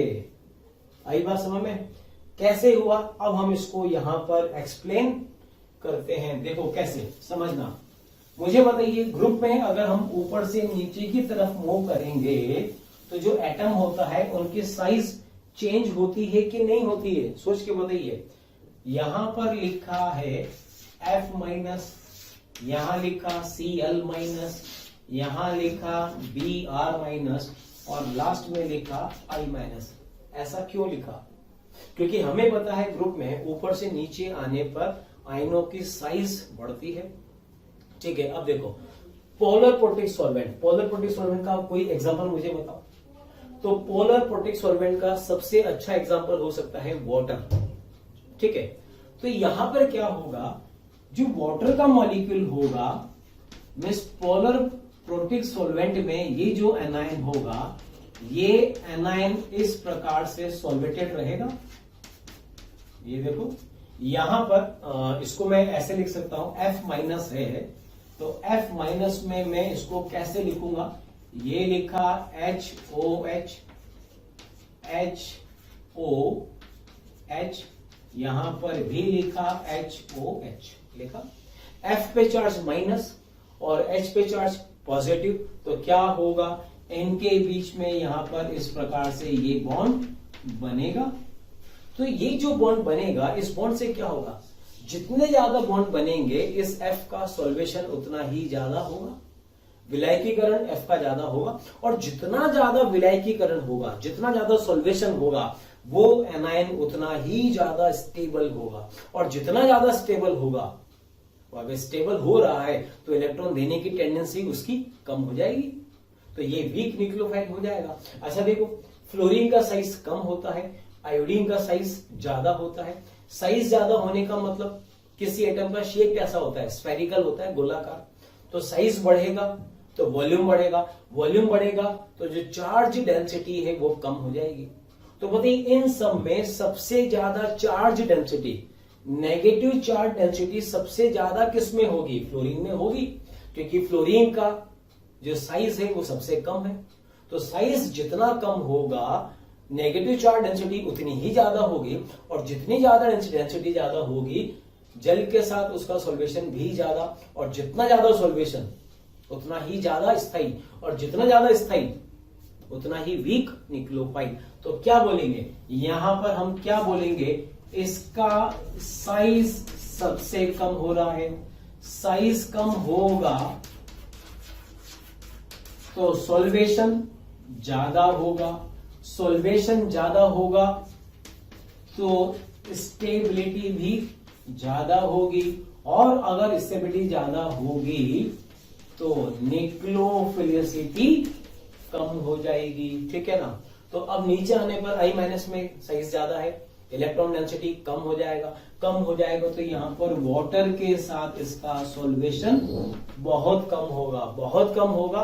तो ये क्या होगा, लीस्ट स्टेबल, सबसे कम स्थायी, और सबसे कम स्थायी होगा तो सर्वाधिक या स्ट्रॉन्ग न्यूक्लियोफाइल होगा। आई बात समझ में। तो पोलर प्रोटिक सॉल्वेंट में नीचे आने पर स्थायित्व घटता है तो नाभिक स्नेहिकता बढ़ती है, ठीक है। चलिए ये तो हुआ पोलर प्रोटिक सॉल्वेंट में। अब हम बात करें पोलर अप्रोटिक। भाई पोलर अप्रोटिक का कोई एग्जांपल, एसीटोन ले लो, बताया था मैंने एसीटोन पोलर अप्रोटिक होता है। तो पोलर अप्रोटिक सॉल्वेंट में ये जितने भी आयन होते हैं ये आयन फ्री स्टेट में होते हैं, इनका कोई सॉल्वेशन नहीं होता है। और फ्री स्टेट में सबसे ज्यादा स्थायी कौन होता है? I-, बताया था मैंने, जीओसी में पढ़ा था। साइज बढ़ने पर स्थायित्व भी बढ़ता है। तो पोलर अप्रोटिक सॉल्वेंट में इनका किसी का कोई सॉल्वेशन नहीं होता है, कोई विलायकीकरण नहीं होता है। तो जिसका साइज ज्यादा होगा वो ज्यादा स्टेबल होगा, और ज्यादा स्टेबल होगा तो वीक न्यूक्लियोफाइल होगा। कुल मिलाकर तुम्हें याद क्या रखना है, पोलर प्रोटिक सॉल्वेंट में ऊपर से नीचे आने पर ये जो क्रम है ये किसका क्रम है? नाभिक स्नेहिकता का क्रम है। तो नीचे आने पर नाभिक स्नेहिकता बढ़ती है, और पोलर अप्रोटिक सॉल्वेंट में नाभिक स्नेहिकता घटती है। याद रहेगा। अब जैसे तुमको कहा जाए, बताइए HO- और एक बोला जाए HS-, बताइए नाभिक स्नेहिकता का क्रम। तो तुम्हें पहले ये सोचना पड़ेगा कि कौन से सॉल्वेंट में, पोलर प्रोटिक या पोलर अप्रोटिक।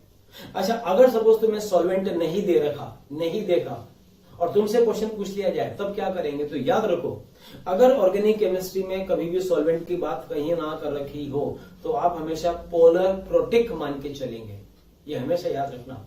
तो पोलर प्रोटिक में ज्यादा न्यूक्लियोफाइल, ये स्ट्रॉन्ग न्यूक्लियोफाइल होगा पोलर प्रोटिक में, और पोलर अप्रोटिक में ये ज्यादा न्यूक्लियोफाइल होगा। आई बात समझ में? अब आपके माइंड में ये क्वेश्चन आ रहा होगा कि ग्रुप के अंदर हमने सॉल्वेंट की बात करी है, तो जब हम बात कर रहे थे किसी पीरियड में, किसी आवर्त में हमने सॉल्वेंट की बात क्यों नहीं करी? भाई आवर्त में हमने सॉल्वेंट की बात इसलिए नहीं करी क्योंकि आवर्त में सॉल्वेंट का कोई खास फर्क नहीं पड़ता है। लेफ्ट से राइट आने पर F- स्टेबल होगा, चाहे पोलर प्रोटिक सॉल्वेंट हो चाहे पोलर अप्रोटिक सॉल्वेंट हो, दोनों ही केस में यही स्टेबल होता है। और चूंकि ये स्टेबल होगा तो ये वीक न्यूक्लियोफाइल होगा, इसलिए आवर्त में क्रम में कोई परिवर्तन नहीं होता है, ये याद रखना। ठीक है, चलो, तो ये इफेक्ट था यहां पर सॉल्वेंट का। इसके अलावा एक फैक्टर और आता है नाभिक स्नेहिकता को प्रभावित करने वाले कारक में, वो है नंबर 5, स्टेरिक हिंड्रेंस। मतलब इसको हम बोलते हैं त्रिविम बाध्यता। जब मॉलिक्यूल्स, कई सारे मॉलिक्यूल्स आपस में पास होते हैं तो उनके बीच में जो प्रतिकर्षण होता है उसको हम कहते हैं स्टेरिक हिंड्रेंस। अब देखो यहां पर जैसे हमें एक न्यूक्लियोफाइल दे रखा है CH3 CH2O-, एक न्यूक्लियोफाइल दे रखा है CH3 CHO-, और एक दे रखा हो CH3 tertiary butoxide, ethoxide ion, आइसोप्रोपोक्साइड ion and tertiary butoxide ion. हमें इन तीनों में कंपेयर करना है कि बताइए किसकी नाभिक स्नेहिकता ज्यादा और किसकी कम। तो देखो, नाभिक स्नेहिकता की बात कर रहा हूं मैं, तो सोचना यहां पर एक इलेक्ट्रॉन स्नेही में रख रहा हूं, ये सामने इलेक्ट्रॉन स्नेही रखा हुआ है, ये सब नाभिक स्नेही और ये इलेक्ट्रॉन स्नेही। बताइए इससे कौन आसानी से बॉन्ड बनाएगा? जो फटाफट जल्दी से बॉन्ड बना लेगा वो प्रबल नाभिक स्नेही होगा। तो देखो यहां पर इस केस में आप देख रहे हो O-, O-, O-, तीनों में समान है, लेकिन यहां पर साइज ऑफ अल्काइल ग्रुप, ये अल्काइल ग्रुप का साइज ज्यादा है। तो जब ये ऑक्सीजन इससे बॉन्ड बनाने वाला होगा तो ये ग्रुप क्या करेगा? इसको रिपेल करेगा, प्रतिकर्षित करेगा। तो प्रतिकर्षण के कारण इसका इस पर आक्रमण कम हो जाएगा। तो कहने का मतलब एल्किल ग्रुप का साइज बढ़ने से त्रिविम बाधा, स्टेरिक हिंड्रेंस को क्या बोलते हैं? हिंड्रेंस माने बाधा। तो एल्किल ग्रुप का साइज बढ़ने से त्रिविम बाधा बढ़ेगी, और त्रिविम बाधा बढ़ेगी तो नाभिक स्नेहिकता कम हो जाएगी। आई बात समझ में? तो इसका मतलब इन तीनों में ये स्ट्रॉन्ग न्यूक्लियोफाइल होगा और ये वीक न्यूक्लियोफाइल होगा। तो मैं यहां पर लिख सकता हूं ये इस तरह से, nucleophilicity inversely proportional to steric hindrance. ठीक है, तो जितना ज्यादा हिंड्रेंस बढ़ेगा नाभिक स्नेहिकता उतनी ही कम हो जाएगी। अच्छा, एक चीज याद रखना, अब मैंने तुमको याद है शुरू में बोला था कि एक वर्ड मैंने कहा था नाभिक स्नेहिकता और एक मैंने बोला था क्षारकता। किसी भी रिएक्शन में दोनों एक साथ होंगे। अब किसमें नाभिक स्नेहिकता ज्यादा होगी, किसमें नाभिक स्नेहिकता कम होगी, अब हमें उस पर बात करनी है। तो जरा देखो, अब मैं चलो ठीक है, इसमें तो हमने बोल दिया कि नीचे आने पर साइज बढ़ेगा तो स्टेरिक हिंड्रेंस बढ़ेगा, और स्टेरिक हिंड्रेंस बढ़ेगा तो नाभिक स्नेहिकता कम हो जाएगी। तो यहां पर ये क्या होगा, ये यहां पर हो जाएगा स्ट्रॉन्ग न्यूक्लियोफाइल और ये क्या हो जाएगा, वीक न्यूक्लियोफाइल। ठीक है, अब देखो एक चीज और समझना इसके अंदर, यहां पर अब रोल आता है टेम्परेचर का। टेम्परेचर का भी रोल होता है न्यूक्लियोफिलिसिटी पर और बेसिसिटी पर। देखो जैसे मान लीजिए हमें यहां पर दे रखा है CH3CH2+, ये दे रखा है, और यहां पर न्यूक्लियोफाइल दे रखा है CH3CH2CH3। ठीक है, और इसी प्रकार से एक ये भी दे रखा है CH3CH2+, ये दे रखा है, और एक न्यूक्लियोफाइल यहां पर हमें ऐसा भी दे रखा है। ठीक है, अब बताइए इसमें उत्पाद क्या बनेगा। तो इसमें दो उत्पाद पॉसिबल है। क्या क्या उत्पाद पॉसिबल है समझना। ये O- सीधा इससे बॉन्ड बना ले, ठीक है, इससे बॉन्ड बना ले तो बनने वाला उत्पाद क्या होगा, ये हो जाएगा। अब इससे इसका बनना कौन सा प्रोसेस कहलाएगा, इसको हम बोलेंगे न्यूक्लियोफिलिसिटी। लेकिन एक प्रोसेस और पॉसिबल है, वो कौन सा, बेसिसिटी। बेसिसिटी में क्या होगा, ये O- इसके अल्फा H से बॉन्ड बना लेगा। क्या मैं इसको यहां पर ऐसे लिख सकता हूं क्या, देखो लिख सकता हूं। तो सेकेंड पॉसिबिलिटी क्या है कि ये O- इससे बॉन्ड बना ले और ये सिग्मा बॉन्ड यहां पर पाई बॉन्ड में कन्वर्ट हो जाए, तो एक उत्पाद इसमें ये भी बनेगा। ठीक है, और यहां पर साथ में और क्या बनेगा, OH CH2 single bond CH3, ये भी बनेगा। इस वाले केस में सोचो क्या होगा, इस वाले केस में भी ऐसी ही दो संभावना है कि ये O- इससे सीधा बॉन्ड बना ले, तो ये प्रोसेस हो जाएगा न्यूक्लियोफिलिसिटी। ठीक है, ये बन गया। और एक और संभावना क्या है कि ये यहां पर जो CH3 लिखा है, क्या मैं इसको CH2H लिख सकता हूं। तो एक पॉसिबिलिटी और क्या है कि ये O- इस H से बॉन्ड बना ले, ये भी संभव है। तो फिर उत्पाद क्या बनेगा, CH2 double bond CH2 plus, एक तो ये बनेगा, प्लस H इस O के पास भी आएगा, तो साथ में अल्कोहल भी तो बनेगा। ठीक है, ये भी हमने बना दिया। प्रोसेस बताओ, यहां पर तो O- ने कार्बन से इलेक्ट्रॉन देकर बॉन्ड बना दिए, तो ये प्रोसेस को हमने बोला न्यूक्लियोफिलिसिटी, और O ने H से बॉन्ड बनाया तो इसको हमने क्या बोला, बेसिसिटी। अब क्वेश्चन क्या है, क्वेश्चन ये है कि इस अभिक्रिया में बताइए मेजर प्रोडक्ट ये होगा कि ये होगा, अब ये बताना है, समझना।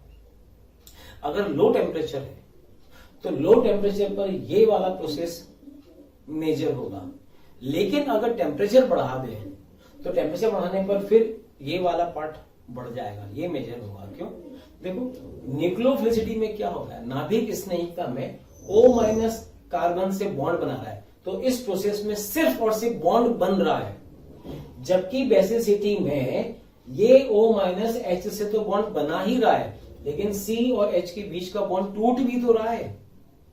तो यहां बॉन्ड बन भी रहा है और बॉन्ड टूट भी रहा है। अच्छा, अब तुम्हें याद होगा दो प्रोसेस होते हैं, एक होता है बॉन्ड फॉर्मेशन और एक होता है बॉन्ड ब्रेकिंग। बॉन्ड फॉर्मेशन होता है ऊष्माक्षेपी, बंध के निर्माण में ऊर्जा निकलती है, ऊष्माक्षेपी होता है, और बॉन्ड तोड़ने में ऊर्जा देनी पड़ती है, ऊष्माशोषी प्रोसेस होता है बॉन्ड का टूटना। ठीक है, तो यहां पर देखो जब O- इससे बॉन्ड बना रहा है तो खाली बॉन्ड बन रहा है, तो यहां ऊर्जा की जरूरत नहीं है, तो ये वाला प्रोसेस लो टेम्परेचर पर होगा। लेकिन अगर टेम्परेचर बढ़ाएंगे तो टेम्परेचर बढ़ाने से क्या होगा, इस बॉन्ड का टूटना आसान हो जाएगा, और अगर ये बॉन्ड टूटना आसान हो रहा है तो फिर तो ये वाला प्रोडक्ट मेजर होगा। तो कहने का मतलब लो टेम्परेचर पर नाभिक स्नेहिकता ज्यादा और हाई टेम्परेचर पर बेसिसिटी वाला प्रोसेस ज्यादा होगा। लेकिन अगर ये जो यहां पर न्यूक्लियोफाइल है, अब इसका खुद का साइज ज्यादा है, खुद का साइज ज्यादा है मतलब स्टेरिक हिंड्रेंस, त्रिविम बाधा ज्यादा है। तो जब इसका साइज ज्यादा है तो ये O- इस पर आसानी से अटैक नहीं कर पाएगा, क्योंकि इससे इस पर अटैक करने का मतलब इससे बंध बनाना है, बॉन्ड बनाना है और इससे जुड़ना है। जबकि ये ग्रुप का साइज ज्यादा है तो ये ग्रुप इस वाले ग्रुप को प्रतिकर्षित करेगा। तो अगर एक प्रोसेस कम हो रहा है तो ऑटोमेटिकली दूसरा प्रोसेस बढ़ जाएगा। तो ये इससे आसानी से जुड़ नहीं पाएगा, तो O- क्या करेगा, इस H+ से बॉन्ड बनाकर ये वाला उत्पाद बना देगा। तो कहने का मतलब इस वाले केस में ये वाला मेजर होगा, चाहे लो टेम्परेचर हो चाहे हाई टेम्परेचर हो। लेकिन इस वाले में अगर लो टेम्परेचर है तो ये वाला प्रोसेस मेजर, और हाई टेम्परेचर है तो ये वाला प्रोसेस मेजर होगा। ठीक है, चलिए ये पार्ट हमने कंप्लीट करा। तो आज हमने डिस्कस करा इसमें एक तो इलेक्ट्रोफाइल न्यूक्लियोफाइल वगैरह हमने बात करी थी अटैकिंग एजेंट की। उसके बाद फिर हमने डिस्कस करा था इसमें न्यूक्लियोफिलिसिटी एंड बेसिसिटी। ठीक है, चलिए अब नेक्स्ट लेक्चर में हम शुरू करेंगे रियल हाइड्रोकार्बन टॉपिक। ठीक है प्यारे बच्चों, अगर आप ये चाहते हैं कि जो भी कंटेंट हम लोग यहाँ पर पढ़ा रहे हैं वो पूरा कंटेंट आपको मिले, तो आप 18002121 पर कॉल करें और इस पर कॉल करके आप जो भी कंटेंट चाहते हैं वो कंटेंट आपको प्रोवाइड हो जाएगा।